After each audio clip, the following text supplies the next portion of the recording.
Hello, basketball people, we have news. Let's go to more news about the Golden State Warriors. I ask you to give a thumbs up and subscribe to my channel, as I am a Warriors fan. The Warriors need to decide the situation of Jonathan Kuminga, and the Sacramento Kings want to sign him, and the suggestion of a trade between three teams arises: Golden State Warriors, Chicago Bulls, and Sacramento Kings. The Golden State Warriors could cash in on Jonathan Kuminga this offseason by targeting and acquiring Coby White in a complete three-team trade idea. The Golden State Warriors have to make their goal clear in 2025-26, chase one more championship in the twilight of Stephen Curry's prime while navigating an uncertain future with rising star Jonathan Kuminga. With contract talks between Kuminga and the front office stalling, Golden State may need to pivot quickly. Pairing Curry with Jimmy Butler and Draymond Green gives the Warriors a shrinking but real title window, and adding a scoring guard like Coby White alongside the versatile playmaking of Ayo Dosunmu could be the jolt their roster needs. A bold, win-now move might be the only way to capitalize before the window slams shut. For the Sacramento Kings, the opportunity to land Kuminga could reshape their ceiling. In search of a new star to guide the franchise since De'Aaron Fox is no longer on board, Sacramento has the motivation and assets to strike while Golden State weighs its options. Meanwhile, the Chicago Bulls become the key facilitator in this three-team trade idea, parting ways with White and Dosunmu in exchange for future-oriented assets that align better with their rebuild. With all three teams positioned to address their needs, this proposed blockbuster carries intrigue for every side involved. Golden State Warriors receive Coby White, Ayo Dosunmu. Sacramento Kings receive Jonathan Kuminga, Moses Moody. Chicago Bulls receive Malik Monk, 2028 first-round pick, SAC, 2030 first-round pick, GSW, 2031 second-round pick, SAC. Golden State Warriors add a splash brother light and capable backup point guard. For the Warriors, this deal is all about maximizing Stephen Curry's championship window while addressing two of their biggest needs: reliable shooting and a steady backup point guard.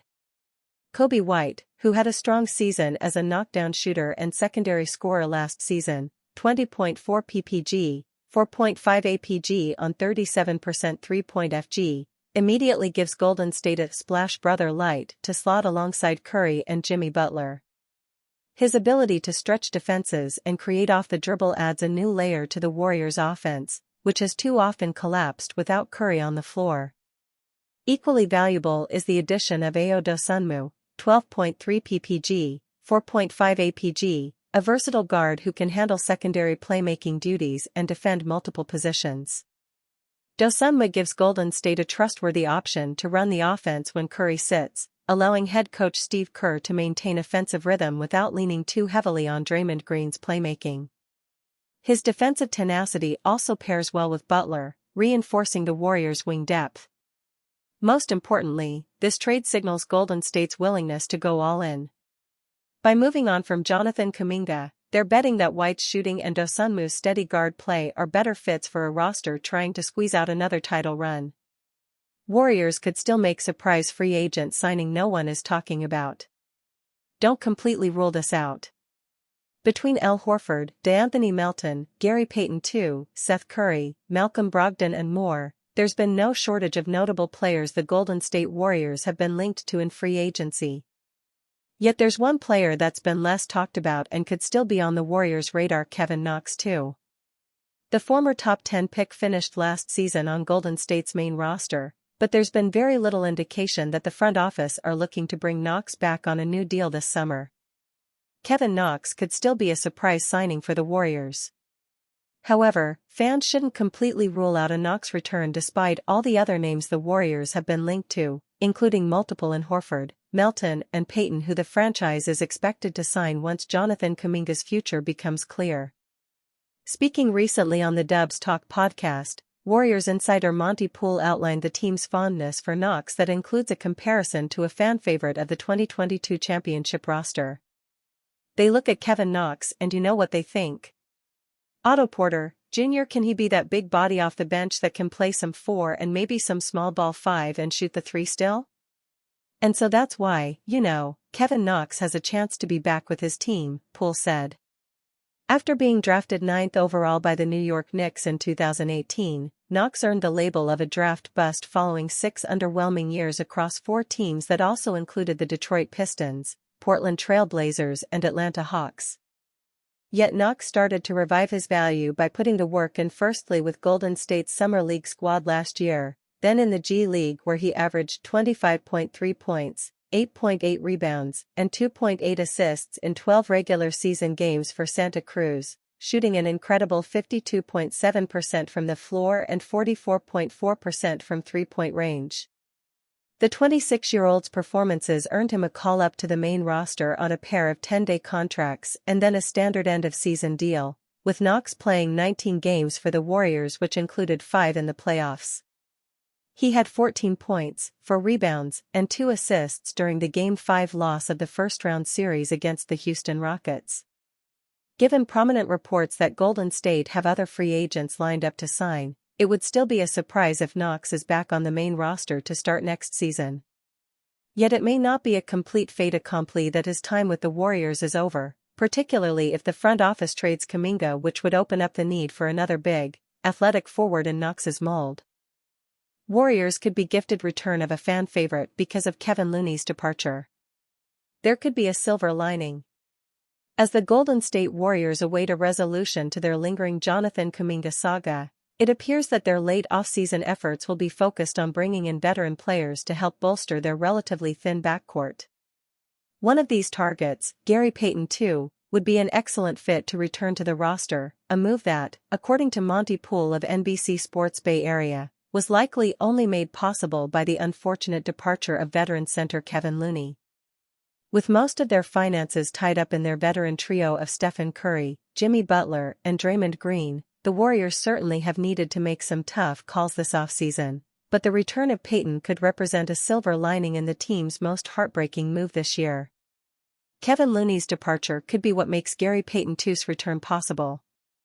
As Looney signed with the New Orleans Pelicans on a 2-year, $16 million contract and Payton entered unrestricted free agency, it appeared as though Golden State would be losing 2 beloved veterans this offseason. Yet, as free agency wore on and Payton remained unsigned, rumors arose that the team had a strong interest in bringing him back if the market fell in their favor. Poole, in speaking on the team's interest in Payton, said that Payton is in play more than he was at the start of free agency. What changed in his favor is that Looney got paid. After the 2022 championship, the Warriors basically came to the decision that they could only keep one of those guys that next season, and Payton got paid, so Looney came back. I think it's the reverse this time. Payton, through 62 games last season, was a major piece in Golden State's rotation, averaging 6.5 points, 3 rebounds, and 1.3 assists while shooting 57.4% from the field. Now, along with a crop of guards including DeAnthony Melton, Seth Curry, and Malcolm Brogdon, Payton is among those rumored to be in play to sign with the Warriors this offseason. While these guards, especially Melton, all provide versatile skill sets, Payton presents both a deep knowledge of the team's system and a propensity to make high-energy, winning plays when they need them most. Although Looney's departure was likely inevitable as a result of the ascension of Quinton Post and the team's ongoing hunt for a starting center, Payton's return on a veteran minimum makes perfect sense. Therefore, while Looney's departure was a tragic moment for fans of Golden State, it may have opened the door for one of the team's most important signings this offseason. The Golden State Warriors might have their answer at center waiting to be acquired in free agency. Precious Achiuwa makes perfect sense for Dubs. Achiuwa is adept at putting the ball on the floor in addition to finishing with a feathery touch around the rim. Nimble, yet aggressive, the New York native would help the Warriors' dynamic offense. Golden State would also get a center that puts his money where his mouth is on the defensive end.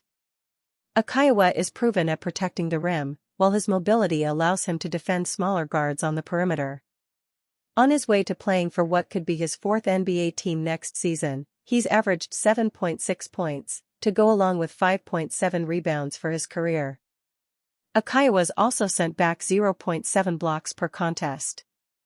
Few teams have the luxury of going beyond the salary cap to form a winner. Nevertheless, the Warriors.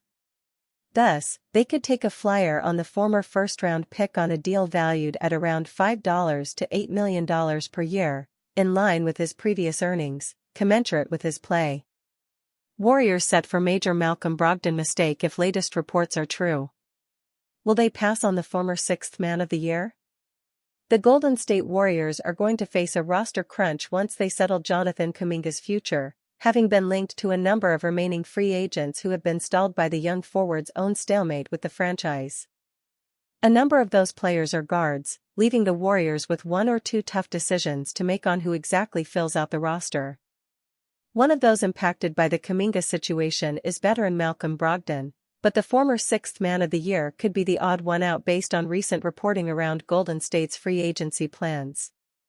The Warriors will be making a mistake not signing Malcolm Brogdon. Along with the anticipated signings of Al Horford, DeAnthony Melton, and Gary Payton II, NBA insider Jake Fisher also mentioned rookie guard Will Richard as a firming piece to the team's main roster during a report for the Stein line on Thursday. We won't know if the Warriors emerge with more serious interest in Brogdon until the state of their roster and luxury tax bill becomes clear in the wake of a resolution to Kuminga's fate and the subsequent signings that have been long anticipated to bring Al Horford, DeAnthony Melton, Gary Payton II and second-round pick Will Richard into the Bay Area fold, Fisher wrote. That would leave one possible spot left for Brogdon to fill, but that may easily be taken up by Seth Curry, who's long been connected with a move to Golden State since the early days of free agency. Through numerous reports over the summer, it seems pretty clear at this point the Warriors will fill out the roster after Kuminga with 11. Al Horford, 12. DeAnthony Melton, 13. Gary Payton II, 14. Seth Curry, 15. Will Richard, TW Alex Tui, TW Taron Armstrong, TW Jackson Rowe. If the Warriors do bypass Brogdon for alternative options, then it would be a grave mistake that the franchise could come back to regret. While the priority in Horford and Melton is easily understandable, signing Payton, Curry, Richard or any other player over Brogdon makes far less sense. Despite the likelihood in having a glut of guards, Golden State don't really have another pure point guard to back up Stephen Curry or step in when the 2x MVP inevitably rests or is sidelined by injury. This is what should make Brogdon the third priority beyond Horford and Melton, having won sixth man of the year only 2 years ago after averaging 14.9 points, 4.2 rebounds, and 3.7 assists on 44.4% three-point shooting with the Boston Celtics. The injury concerns are real but shouldn't persuade the Warriors into taking both Payton and Curry instead, yet that's exactly what could be on the brink of happening. Richard is a slightly different story because Golden State may need to sign the late second-round pick as opposed to a veteran minimum in order to avoid inching closer to the first or second tax apron. Brogdon is simply a bigger need and has higher upside than both Payton and Curry, leaving it perplexing that the Warriors could be set to pass on 32-year-old who could be a game-changer for a team on a minimum contract.